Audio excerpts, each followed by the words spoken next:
Hello viewers, আসসালামু আলাইকুম। বরাবরের মতো স্বাগতম জানাচ্ছি আরও একটি ব্র্যান্ড নিউ ভিডিওতে। সো বন্ধুরা, আমার পিছনে আপনারা দেখতে পাচ্ছেন এবছর আমরা পরীক্ষামূলকভাবে সূর্যমুখী রোপণ করেছি। মূলত আজকের ভিডিওতে আপনাদেরকে দেখানোর চেষ্টা করব এই সূর্যমুখী রোপণ করতে আমরা কি সমস্যাগুলো ফেস করেছি এবং কতগুলা লেবার খরচ গিয়েছে এবং কতগুলা এখানে আমাদের টাকা খরচ হয়েছে এই সূর্যমুখী প্রজেক্ট করতে। মূলত আমাদের যে অঞ্চল বাগেরহাট অঞ্চলে অনেকে সূর্যমুখী রোপণ করে, কিন্তু আমরা যে অঞ্চলটায় থাকি এখানে কিন্তু আশেপাশে কেউ এই বছর সূর্যমুখী রোপণ করে নাই কিংবা এই সূর্যমুখী রোপণে কেউ উদ্বিগ্ন না। মূলত আমরা কৃষি অফিস থেকে কিছু বীজ পেয়েছিলাম, সেই বীজ থেকে আমরা কিন্তু এই সূর্যমুখীগুলো রোপণ করেছি। এবং বন্ধুরা, এই চাষাবাদটা কতটা সুবিধাজনক, কতটা লাভজনক এবং কতটা এটাতে পরিশ্রম দিতে হয় সেই বিষয়ে আপনাদেরকে কমপ্লিট একটি ধারণা দেওয়ার চেষ্টা করব। তো মূলত আমরা শুরু থেকে আপনাদেরকে বলে রাখি, এখানে কিন্তু আমরা বেশ কিছু সূর্যমুখী রোপণ করেছি এবং সেই সূর্যমুখীগুলা এখন অনেকটা সুন্দর হয়ে উঠেছে এবং কিছু কিছু গাছে এখন ফুল চলে আসছে। মূলত আমরা চেষ্টা করছি এই ভিডিওটি দ্বারা আপনাদের উদ্বিগ্ন করার জন্য, আসলে সূর্যমুখী চাষে আপনারা কি আসবেন কি আসবেন না, এটাতে খরচ কেমন হয় এবং এটার পরিশ্রম কেমন হয়। কারণ বন্ধুরা, কৃষিকাজে কিন্তু মোটামুটি আপনার পরিশ্রম আছে। যে কোনো ফসল উৎপাদন করতে গিয়ে কিন্তু নানান ধরনের সমস্যা ফেস করতে হয়। ঠিক আমাদেরও অনেক ধরনের সমস্যা ফেস করতে হয়েছে, কিন্তু সূর্যমুখী রোপণ করতে গিয়ে আমরা কিন্তু অনেকটা আশাবাদী। গাছ দেখে আমাদের খুব ভালো লাগছে। তো বন্ধুরা, আপনাদেরকে শুরু থেকে বলে রাখি, আমরা যখন সূর্যমুখী রোপণ করেছিলাম একদম শুরুতে, তখন কিন্তু আমরা পুরাটা জমিতেও অনেকগুলো লেবার নিয়ে আমরা কিন্তু সূর্যমুখী রোপণ করে ফেলেছিলাম। কিন্তু আনফরচুনেটলি একটা দুঃখের বিষয় হচ্ছে আমাদের কোনো সূর্যমুখীর বীজ আপনার উপরে জার্মিনেশন হয় নাই। তার একটাই কারণ হচ্ছে আমরা যে বীজটা কিনেছিলাম সেই বীজটা আপনার ডেট ওভার বীজ ছিল, আমরা এটা বুঝতে পারিনি, আমরা কিন্তু রোপণ করে ফেলেছিলাম। রোপণ করার এক সপ্তাহ পরে যখন সূর্যমুখীর বীজগুলো জার্মিনেশন হয় না, তখন আমরা একটা দ্বিধাদ্বন্দ্বে পড়ে গেছিলাম যে আসলে এই বীজগুলো কি ভালো আছে নাকি খারাপ আছে। তো বন্ধুরা, পরবর্তীতে আমরা চেক করে দেখলাম আমরা যে বীজগুলো রোপণ করেছিলাম সেই বীজগুলো আসলে ভালো ছিল না, বীজগুলো অনেক পুরনো বীজ ছিল। তখন আমরা অনেকটা হতাশাগ্রস্ত হয়ে পড়ি এবং আমরা ভালো মানের বীজ খুঁজতে থাকি। মূলত সূর্যমুখীর বীজের কিন্তু প্রচুর দাম, হাফ কেজি বীজ কিন্তু আপনার 1000 টাকার উপরে ভালোটা নিতে হলে। তো বন্ধুরা, আমরা যে বীজগুলো রোপণ করেছিলাম সেই বীজগুলো আমাদের না হওয়ার কারণে আমরা একটু খোঁজখবর নিয়ে আমরা কৃষি অফিস থেকে এই সূর্যমুখীর বীজগুলো কালেক্ট করি এবং সেই বীজগুলো আমরা রোপণ করি। আপনারা যখন এই বীজগুলো রোপণ করবেন, যেখান থেকে আপনারা বীজগুলো ক্রয় করেন কিংবা পারচেস করেন, আপনাদের সর্বপ্রথম কাজ হচ্ছে বীজগুলোকে কোনো একটা পাত্রে রেখে দেখবেন যে আসলে এই বীজগুলো জার্মিনেশন হয় কিনা।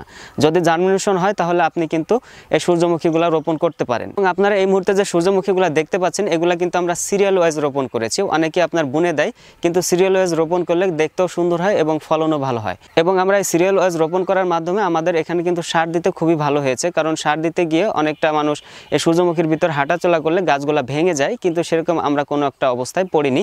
জাস্ট আমাদের এদিক দিয়ে অনেক সুবিধা হয়েছে। এখন বলি আসলে সূর্যমুখী পরিচর্যা কেমন। মূলত বন্ধুরা, সূর্যমুখী অত্যাধিক একটা শৌখিন ফসল। আসলে যাদের ফুল ভালো লাগে তারা কিন্তু এই চাষে আসতে পারেন এবং এটার খরচ একদম কম। যখন আপনি বীজগুলো রোপণ করবেন তখন আপনার হয়তো বা হালকা পাতলা কিছু লেবার খরচ যেতে পারে, এরপরে আপনার আর কোনো খরচ নাই। এরপরে শুধু আপনি পানি দিবেন, সেচ দিবেন, এটাই শেষ। আর যদি আপনার গাছগুলো বেশি ঘন হয়ে যায় একটু ফাঁকা করে দিবেন, এতেই আপনার সূর্যমুখী গাছগুলো অনেক সুন্দর করে বেড়ে উঠবে। এবং এখানে আপনারা যে সূর্যমুখী গাছগুলো দেখছেন, আমাদের সূর্যমুখী গাছগুলো একটু ঘন হয়ে গিয়েছিল, কারণ আমরা প্রথমবার যখন আমরা গাছগুলো রোপণ করেছিলাম কোনো বীজই জার্মিনেশন হয় নাই, যার কারণে আমরা একটু বেশি বেশি করে দিয়েছিলাম। মূলত ভেবেছিলাম পরে যখন জার্মিনেশন হয়ে যাবে তখন আমরা গাছগুলোকে ফাঁকা ফাঁকা করে দিব, কিন্তু যখন গাছগুলো আমাদের হয়ে যায় তখন অনেক সুন্দর গাছগুলো হয়।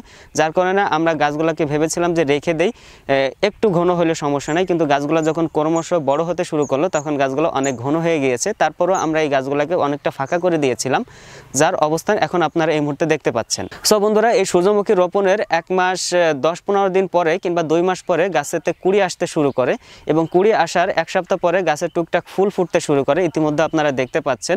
এবং এই সম্পর্কে আমাদের একটা কমপ্লিট একটা ভিডিও আসতে চলেছে, একদম A to Z, একদম বীজ বপন থেকে শুরু করে হারভেস্ট পর্যন্ত আমরা ছোট ছোট ক্লিপ করে আমরা কিন্তু সূর্যমুখীতে আমরা একটা ভিডিও তৈরি করছি। ইনশাআল্লাহ সেই ভিডিওটা 1 মাস পরে চলে আসবে। সেই ভিডিওটা আপনারা দেখলে সম্পূর্ণ কিছু বুঝতে পারবেন।